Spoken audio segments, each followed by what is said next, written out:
So, good morning and welcome back to Premier League News. Now, this is a show that started about a week or so ago. The viewing figures on this are very good, by the way, so thank you very much to everybody who is viewing this. Do stick a like on the content. It does help grow the channel. It does help grow the content as well, and it's something that I want to do every day, 7 a.m. Sometimes I do them the night before. Sometimes I do them in the afternoon the next day, so they don't quite come out at 7 a.m. But it is something that I want to do going forward. I want to expand the channel. It's not just going to be exclusive to Arsenal, although predominantly it will be Arsenal related.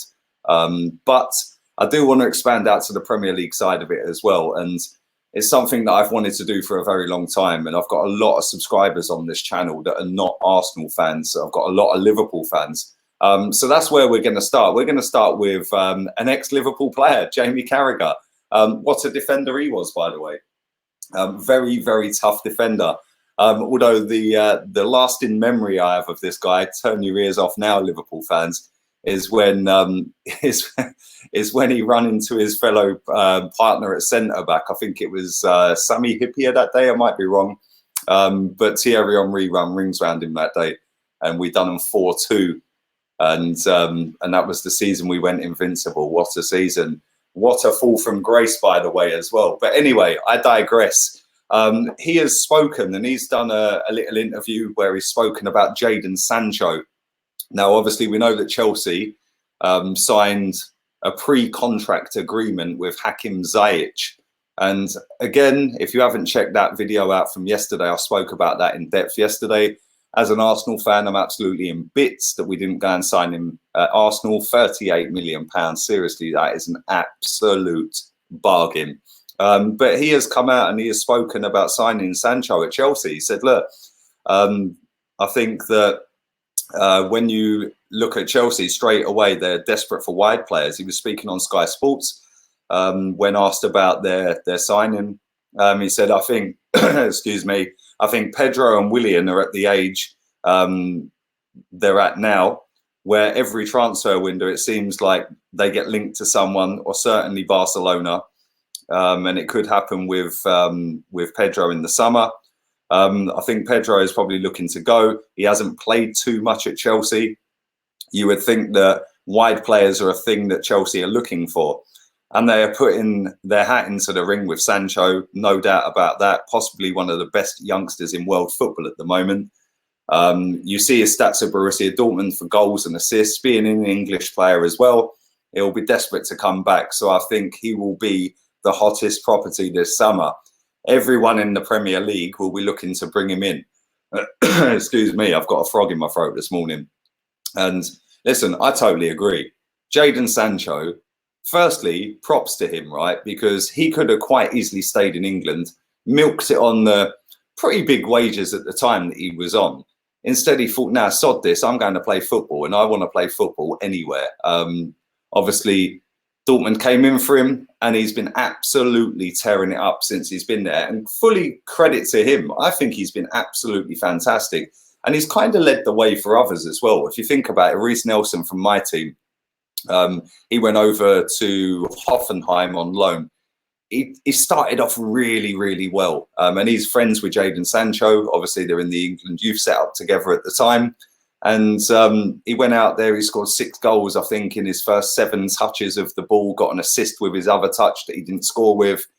And then he turned up late for training and got fined, got dumped on the bench, and he didn't really play. Then he got injured, and you come back to Arsenal, played all right for Arsenal, scored against Leeds United, Reece Nelson, and then again, injured again. And I think that Jadon Sancho was, I wouldn't say he's a poster boy or a pin-up boy, but I do think that he was one of them players that is naturally gifted. There's no doubt about that. And he is destined to go all the way to the top. He's going to win everything. He's going to be at the biggest clubs in the world.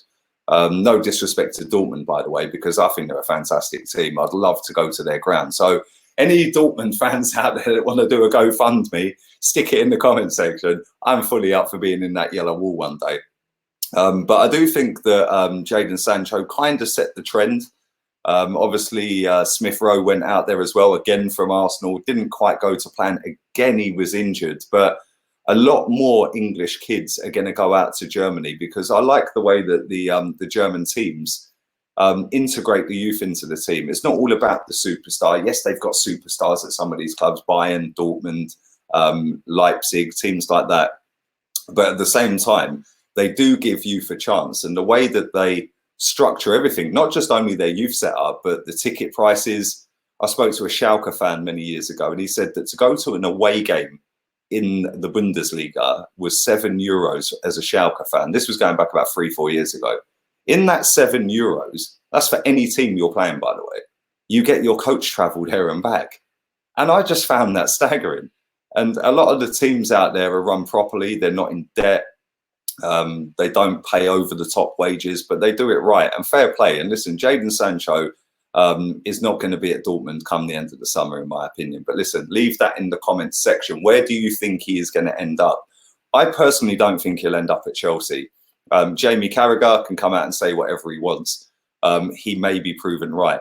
I don't think he's going to go to Chelsea. I think that maybe Man United, because I think that they're a big enough club in terms of revenue streams. They pay the big money. Chelsea do pay big money.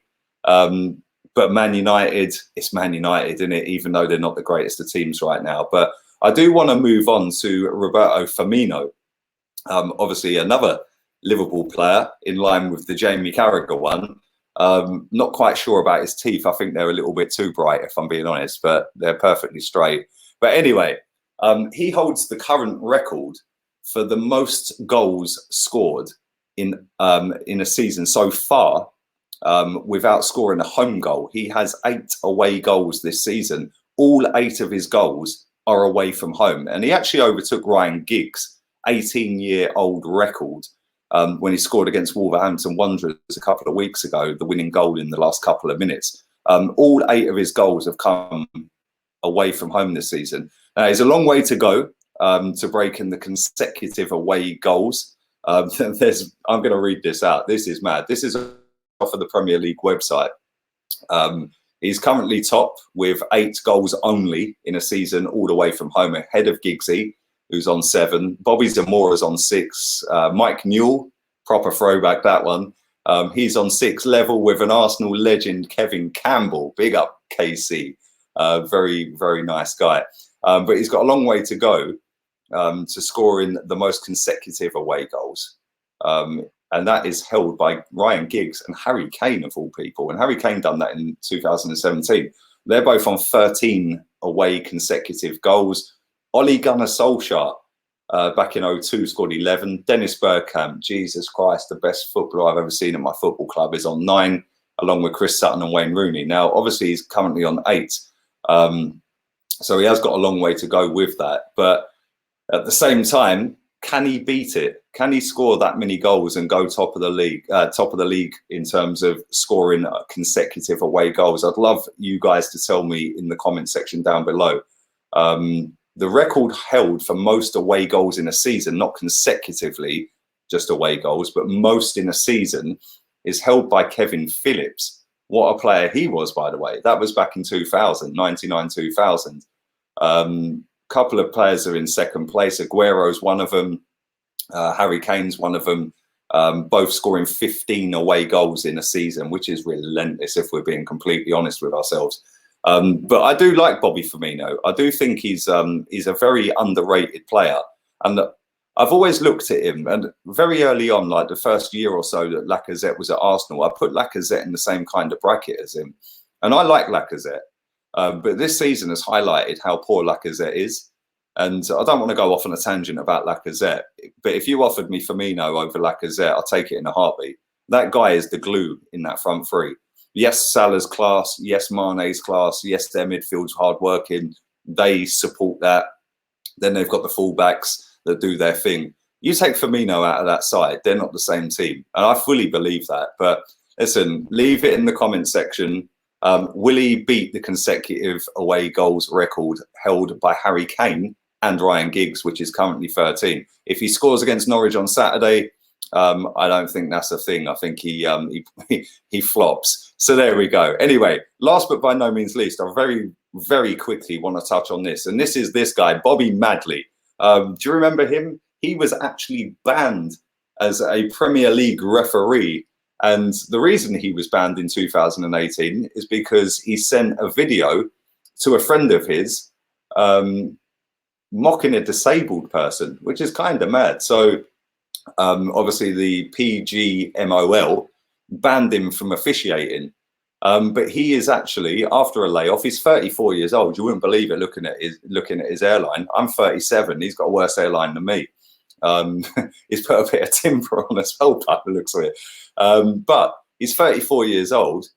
He's been welcomed back into being an official referee again by the PGMOL. And he's going to return to a League One and League Two level at the start of next season. Now, he's also agreed to attend an FA discrimination workshop. He'll also work at grassroots level for the remainder of this season as a national list referee. And I don't really know how I feel about this. Listen, at the end of the day, you shouldn't be mocking disabled people. He actually put a statement out. He said, I'm delighted, however, however, I've been given the chance to return, but I'm not proud of my actions in 2018, and I've learned a lot from this and feel I am better and a stronger person for it. The PGMOL dealt with what they considered a discriminatory act in the strongest way. There can be no criticism for that, and I have never sought to do anything other than respect their decision and to go and learn from it as a person. I can only thank them for having the ability to forgive, recognise that it was a naive moment for me and it doesn't define me as a person. And they have offered me a second chance to do what I love doing. He actually refereed 91 top flight games between 2013 to 2018. When he was dismissed as a referee and struck off the list, he moved to Norway, where he refereed in the lower leagues. I didn't know that until I read that report on the BBC website. I'd love to know what you guys think about that, because although he's not going to be refereeing in the Premier League to start off with, I do think that he's at an age where he's 34 years old. He can referee League One, League Two. I do think that they'll probably progress him. Not quite sure. Listen, everyone makes mistakes. I've done some, you've done some, everyone's done some. Should he be given a second chance? Leave that in the comments section. Listen, I'm going to wrap it up for today. I will be back tomorrow, 5 p.m. Hopefully, I nearly said Unai Emery again. Hopefully, Mikel Arteta will be doing his press conference and I can do a live reaction on stream to that. So keep your eyes peeled. Subscribe to the channel if you're new. Don't forget also on Monday night, 7:30, any members of the channel, I will be doing a live stream. I'm looking to get a guest on. He's going to give me a reply back by Saturday. He said he's busy at the moment, so he's going to try and get back to me by Saturday. Keep your eyes peeled. And if you want to become a member, the link is in the description. So until 5 p.m. tonight, I'm out of here. Laters, peeps.